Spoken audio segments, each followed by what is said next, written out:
第266任的教宗方济各过身，总统赖清德第一时间指示咱国驻教廷大使馆，表达咱国人民甲政府哀悼之意。咱国总统府甲行政院会降半旗2天。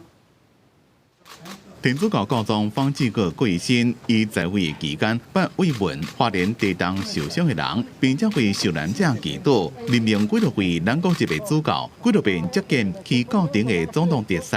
咱总统赖清德伫社群平台 X 发文，讲一直拢对教宗一生致力伫咧和平、全球团结、甲关怀弱势精神得到启发。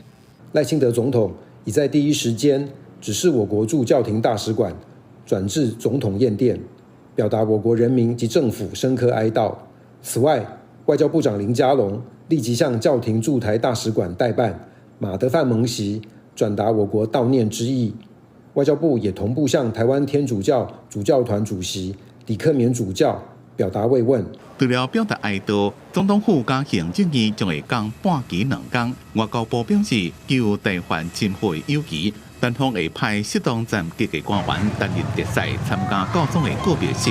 因国内天主教会台湾地区主教团自今仔早起9点开始，伫台北总主教公署办弥撒加地书礼仪。就像上一次他生病的时候，我们全体的天主子民都为他念玫瑰经、祈祷、献弥撒。那他现在已经被天主接上天，我们也全体的一起为他献弥撒、祈祷。